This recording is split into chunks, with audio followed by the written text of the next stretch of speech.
This is the Michael Brian Show.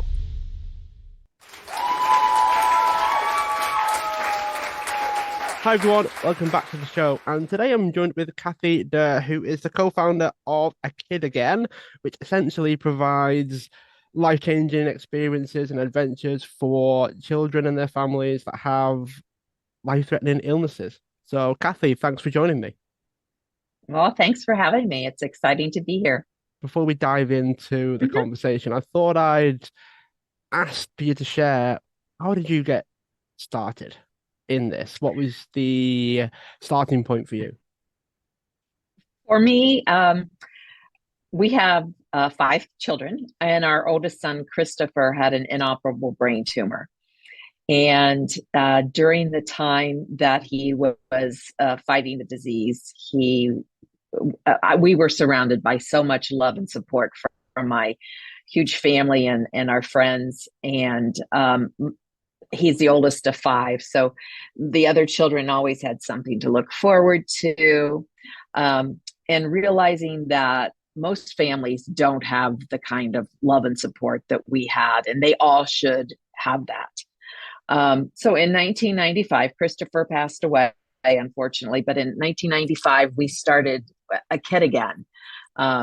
Started offering families in Columbus, Ohio, an opportunity to set aside all the things that they were going through, the worries, the struggles, the financial burdens, and everything. Come have some quality time together as a family, help mend the bond, strengthen the bonds within the family, meet other families going through the same thing. And we launched A Kid Again, which is really exciting. And now we have families that we're serving in every 50 states and all the 50 states. And yeah, it's going well. What kind of things were out there before you started this? Was there an abundance of it? Did you really feel a gap because there wasn't really anything going on? What was the state of things like before you started?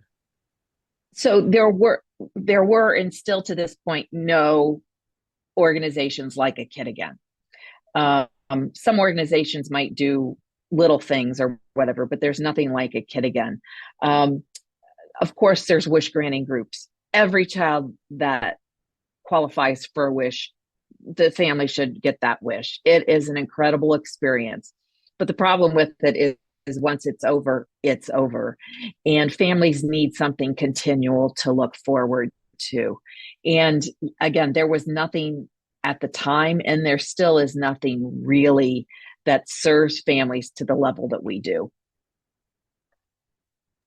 What would go down as the more, I suppose, exciting or outrageous, for want of a better word, things that you've done? Like, what's been the biggest wish that you've been able to grant?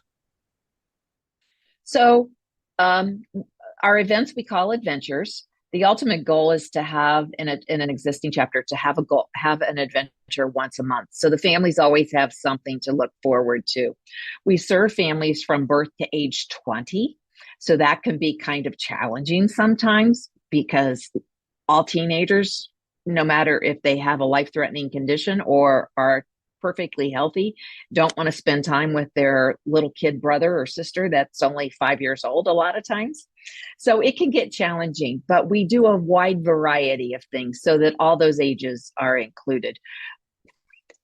Cedar Fair Parks, which owns 12, 16 parks, something like that across the United States, is a huge partner of ours. And everybody, of course, loves a theme park. So those are some that it's just an incredible partnership that they have with us. So we do Kings Island, Cedar Point, all the parks. We do a lot of sporting events because they are again something that all ages can enjoy, all abilities can enjoy. We have to take into consideration as well, how many kids are going to be in wheelchairs, what kind of um, disabilities do the kids have? A lot of the kids have autism. So we have to take all those abilities into account when we plan an adventure. When we do our adventures, we take care of the entire day. For example, again at the Cedar Fair Parks, parking is going to be taken care of, entrance is going to be taken care of. We'd like to have a meal, gather everybody together for a meal, because that's the time when the families bond the most with each other. They can actually sit down and start talking to one another and realize that, oh, there is somebody else going through the same thing we are, and they support one another.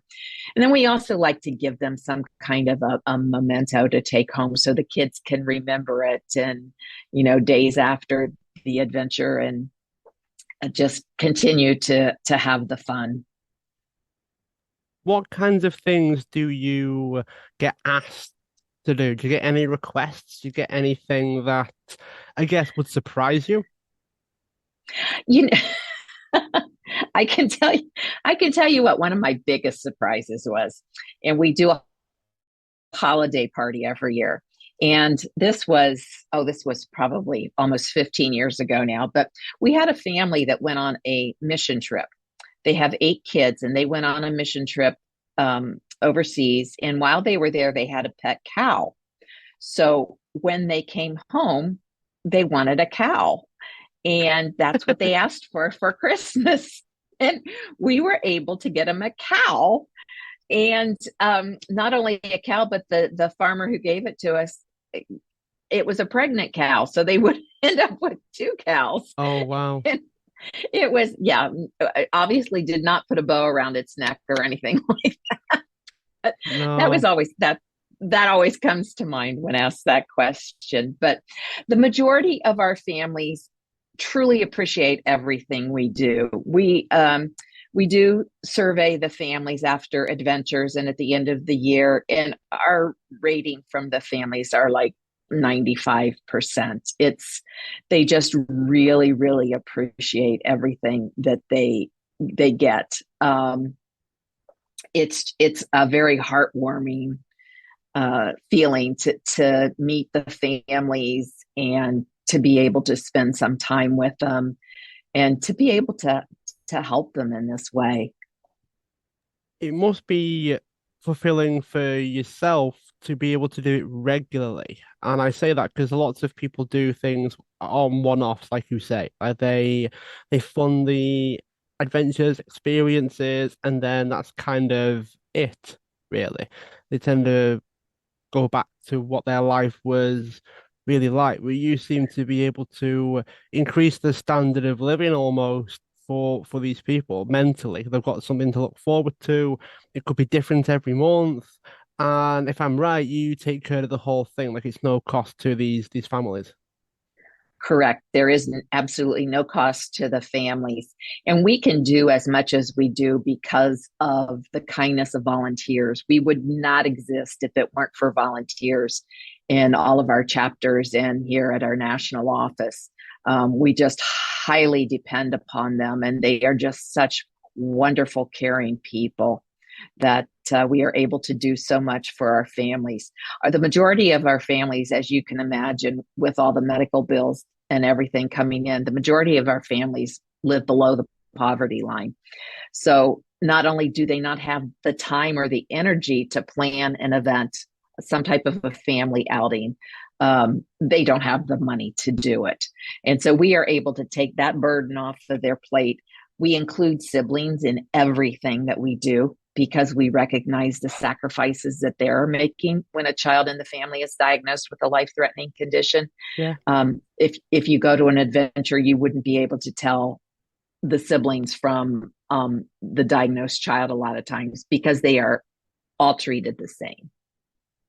What actually goes into organizing these kinds of experiences? I imagine there's some things that happen all the time, no matter what the experience is, but what actually goes into it? Is there a lot of communication back and forth? Is there a lot of moving parts, I suppose you could say? What goes into actually hosting one of these things, especially regularly? Like you're not doing it as a one-off, this is all the time. So try to paint a picture for people. Sure, there are a lot of different pieces that go into it. We haven't even talked about the funding piece of it. So we go out and try to get a lot of partners to help fund the adventures for the family. So there's that whole piece of it. Then you have to consider all the different abilities that all the children have, and so that you are able to give a child who is totally immobile the same wonderful experience that you are a kid that's running around. Um, Communication with the families. Families will receive the invitation. We realize that a lot of families, things change. Kids end up in the hospital and everything, and life gets busy. So we will send out several communications about an adventure coming up. They can pick and choose the ones that they want to take part in. They don't have to do any of them, or they can come to all of them. It's totally up to them. So and again, just dietary restrictions and everything. There are a lot of moving parts when planning an adventure. What kinds of things are on the horizon for you? Do you have any plans to go bigger? Like you do holiday events, you take people regularly to sporting events and things like that. Like, do you have any plans to go bigger? Like, have you got like a vision for, right, we need to take them to this one and it's never been done before and that kind of thing? Yeah, so each chapter is different as to what is available for them in their areas. So, we also, a chapter might do a museum, a children's museum, an arcade, a water park. The zoos have been wonderful. Actually, a lot of the Major League Baseball teams have been incredible to us. So it varies by chapter. Right now we have 12 chapters across the United States that we either currently are up and running or we are setting up. So, and what the goal is to have chapters everywhere in every state. While we are doing that, we are also serving families in other states where we don't currently have a chapter, and we're doing that with our Adventure in a Box. And an Adventure in a Box is mailed quarterly directly to the families. It's a different themed each quarter. So, again, the families can elect to participate or not. And it is just a way to touch their lives and let them know somebody cares. And then again, the ultimate goal is to have a chapter in every state. We are serving families in all the states. So that's really exciting. The push started just a few years ago to take it nationally, and it's been quite successful. Have you had anyone come up to you with an idea? Like you get suggestions, you get someone coming and say, "Oh, it'd be really cool if we could do this." Like, do you have that kind of relationship with whether it be donors or fundraisers or even some of the families as well? Oh, sure. Yes, we love to take ideas from anybody. That's how a lot of the adventures get started. Even a donor will step forward or a partner and say, "Hey, why don't we do this? Why don't we take them here?" And we're willing to fund it, and off we go with it. Again, taking into consideration all the different abilities and if it would work or not. But yes, and again, we talk to the families a lot to make sure that we are meeting their needs, and we are able to give them something that is a quality adventure for them and something that is going to help them. So a family would like to get involved and they want to come to one of your adventures. What happens after they get sent something? Is there a form? Do they have to apply to join the organization? Walk us through the steps from, let's say, public to adventure. So yes, we do have an application. It is on our website at kidagain.org, and it's not too complicated. Fill out the application. We have a whole list of pre-qualified conditions. So if they're one of those conditions, they are automatically in.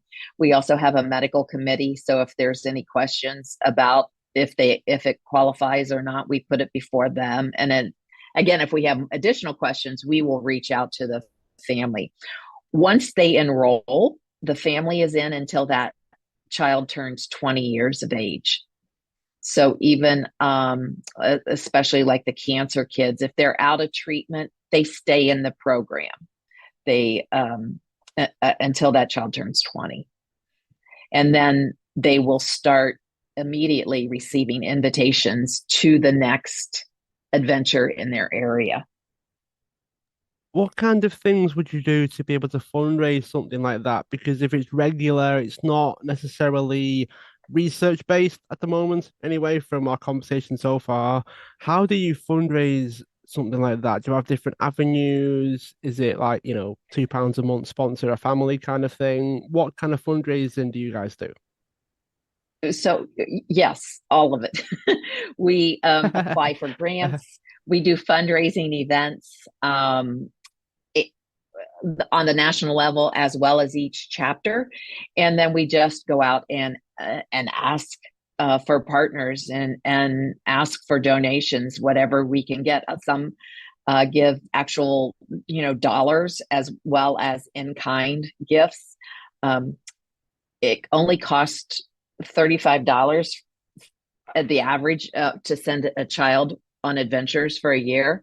So it's not very expensive because of the amount of in kind that we can get. And again, because we use so many volunteers and we're just very smart with our dollars. So I think it's 91%, 91 cents off of every dollar is spent directly on the kids. And which is pretty incredible. That's a great amount. So yes, we are always looking for donors and help. And again, anybody that might want to make a donation, you can just go to our website and do it there. What kinds of things do you get up to on a day-to-day basis? 'Cause I imagine you're not necessarily hands-on with absolutely everything, but I'd be curious to know what you actually get up to as the co-founder. Um, so yeah, we are in need of everything. We send a lot of the chapters will send kids a little box of goodies when they go into the hospital. So donations of even activity books and crayons and things like that are needed. Obviously, a monetary donation is the biggest thing because our adventures can be expensive. But yeah, it's setting the goals for the year and everything. We just had a meeting about that, and it's exciting. It's an exciting time for us, especially for me, having been around since the start of it, to see the growth and see how many families we are able to serve, and the generosity of people are incredible. I tell everybody that I have such a great job because you go home at night and you listen to the news and you think, oh my gosh, we're all doomed. This world is not going to live to survive another year. But then I get to come to work and I talk to so many people, so many other organizations serving families that have a child with a life-threatening condition. And there are so many good people out there. Just this world's going to be okay. Just don't listen to the news. Don't listen to the news. I can't say how much better I feel having not watched the news for years. I think I decided many years ago that I just wasn't going to watch it. And I think it takes a bit of experiencing, meaning if you stop, you feel better than when you watch it. So it's like you need to experience the opposite. It makes me wonder actually, are charities and non-profit organizations, are they doing okay given the current situation, the climate, that sort of thing? Or do you think it's harder to actually operate and do the work that you're trying to do? Well, COVID, unfortunately, and the lockdown took a lot of the organizations were not able to survive that, which is obviously too bad. We were able to do very well during the COVID pandemic. We That's actually when we started our adventures in a box, and we started drive-through adventures and had to get very creative. But we were able to survive that very well. We've gone through, of course, since we've been around since 1995. So we've seen a couple of recessions, and we do have to tighten the purse strings a little bit, but we have been able to survive all that. And again, our mission is so important, and um, the kids, letting them down would be horrible. So everybody puts on an extra little push to get through some of the problems that we face, because we know we don't want to let those kids down. So we have been able to we've been able not only to survive, but actually thrive through some of the different challenges that we have faced because of the kids that we serve. I imagine you being very mission driven, given that you work with children in a way that it's not really about you per se, it's more about the kids. Is that the thing that keeps you going and keeps you motivated? That is exactly it. Whenever we are faced with a challenge or a problem or even a question, it's like, what is best for the families? You answer that question, and our direction is set for us. And it has always worked.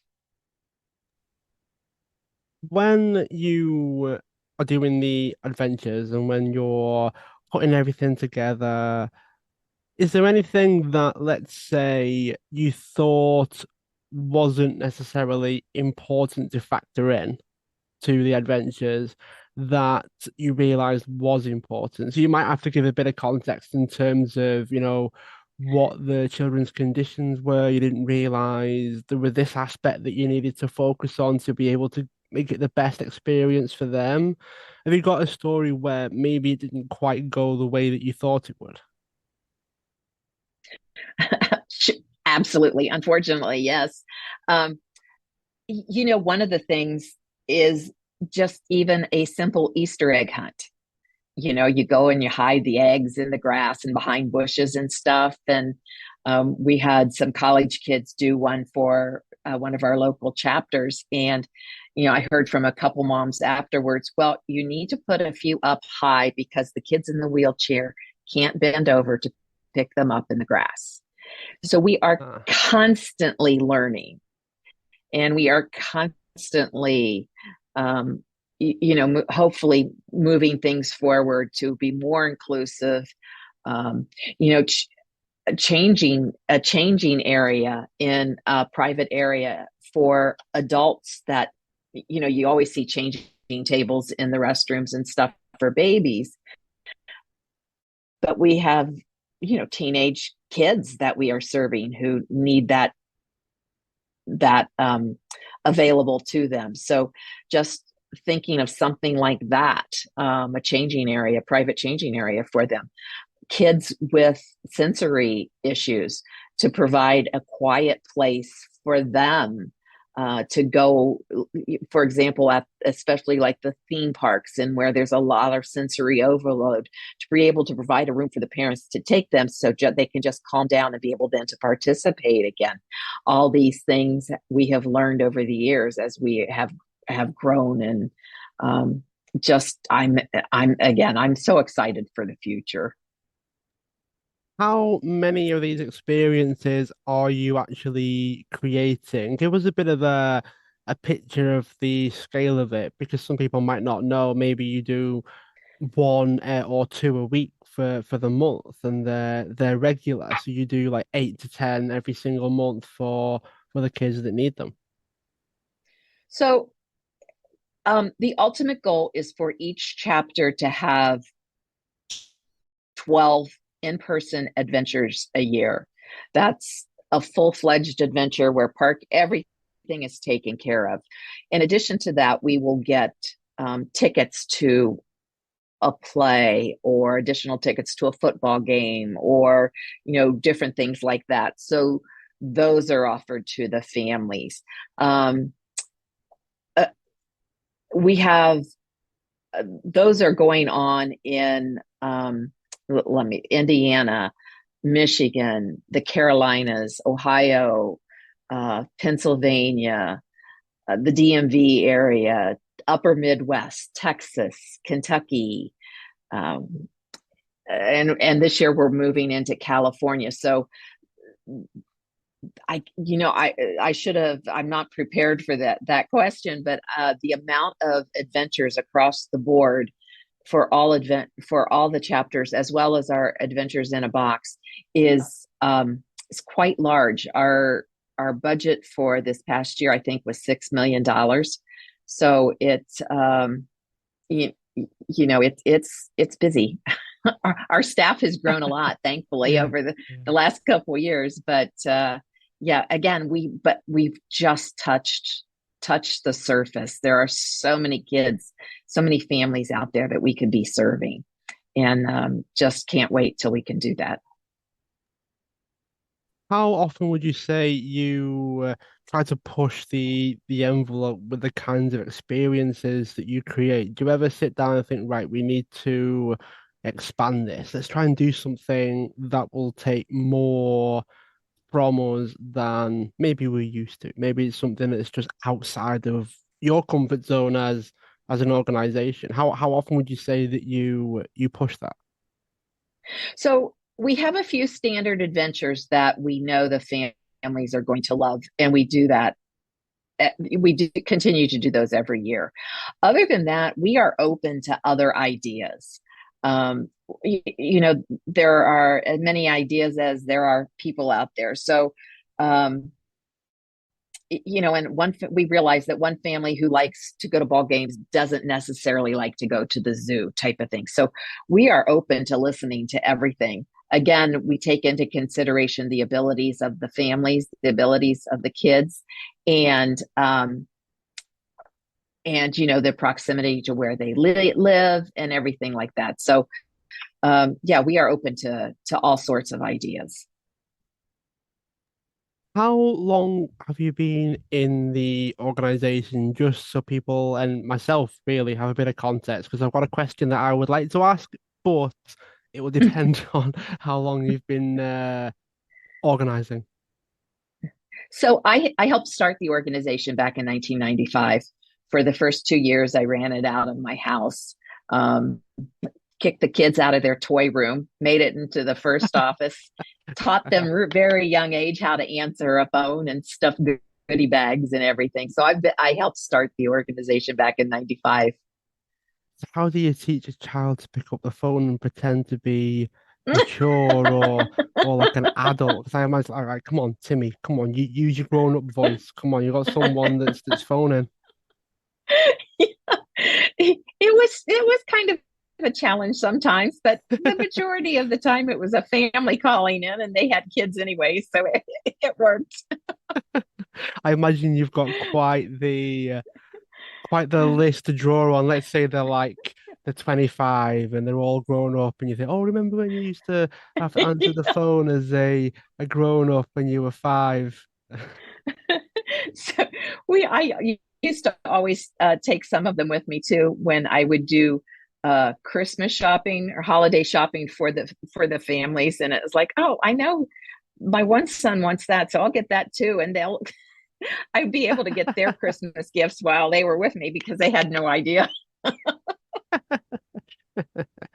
So one of the things that I was curious about, and thank you for letting me know that you were there since the beginning, is making me think when people are wanting to do things that are mission based, whether they be non-profits or otherwise, it can be hard for them to rally the troops, so to speak, and get other people Sure. behind what it is that you do.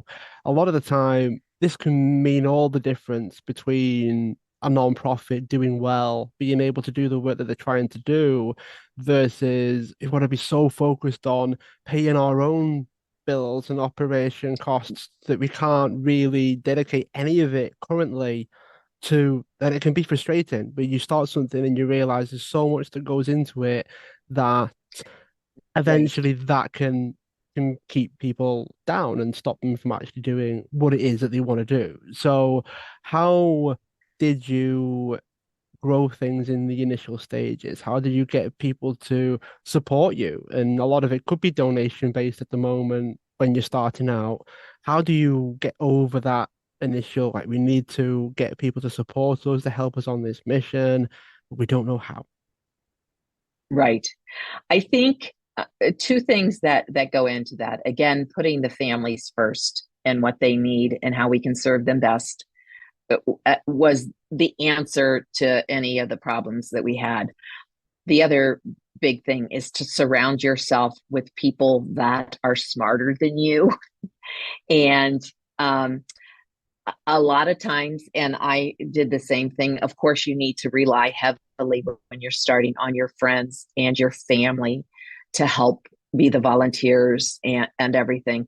But you've got to be able to reach outside of them and start meeting other people outside of your circle and set up a board of directors who have the passion that you have and have reach beyond where your reach goes.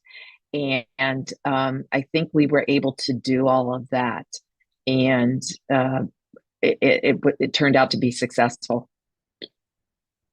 How do you convince, for want of a better expression, I don't like using that word, but how do you convince someone that's never really heard of you, never really got involved, to get involved and stay involved? Because you do regular experiences, chances are Mhm. you need regular donations, or at least enough to be able to sustain what it is that you're doing. How do you go from stranger to Mhm. supporter? Because it seems like there's a couple of different points that you want to try and get them to. Maybe you start with an irregular donation first. Maybe you get them to help out, volunteer, see the work that you're doing. What kind of journey would you say that you take the public on, really, if they want to get involved? Sure. We of course always tell our story. We include stories of our families. The families are just again, they just warm your heart when you meet them. And so we will invite donors and partners to some of the adventures to meet the families themselves. Once they do that, we know we've got them hooked for, for a long time. Yeah, yeah. Um, and yeah, they just, the donors that we have a certain, just a huge heart. They just all are very caring, like the volunteers, and we've been very blessed, very blessed. How would someone be able to get involved? Is there like an application thing? Can people reach out? More than happy to invite my audience to do that. So if people wanted to find out more about you. Really enjoyed the chat, Kathy, as well. It's been great. How can people learn more about you and the work that you're doing? Sure. Again, our website is aketagan.org. We're also on social media. I would be more than happy to email anybody that has questions. My email is kderr@akitagan.org. And or they can call our phone, or contact their local chapter, whatever they want to do. There is an application on our website for volunteers. We talked about the one for the family, but the volunteers also sign up through our website as well. And just before we finish off, Kathy, what has been the biggest lesson that you've learned from your time at the organization? It can be from volunteers, it can be from staff, it can be from the families. What would be your biggest lesson? I think the biggest lesson is sort of something we touched on earlier, and that is that there are so many good, caring people out there that are so willing and excited to help. And I have just, with the loss of Christopher, it was obviously devastating, but to be able to turn that around and meet so many good people and to be able to serve so many wonderful families, um, there is a higher power in charge, and I've been very blessed. Thanks so much for being a guest on the show. Those that are listening, feel free to subscribe, share the show, tell others, and also leave a review wherever you are listening into your podcasts. Kathy, thanks so much for joining me, and I look forward to keeping in touch. Thank you very much. If you want to join a group of like-minded people that are all out to achieve their goals, their dreams, their aspirations, and they get the help and support from me and the other members, then my inner circle is for you. There's a link in the description for this episode to get 2 months free of the inner circle. So you set your membership up, you get 2 months free access. Hopefully I'll see you there, and I look forward to helping you on your journey of achieving the life that you want.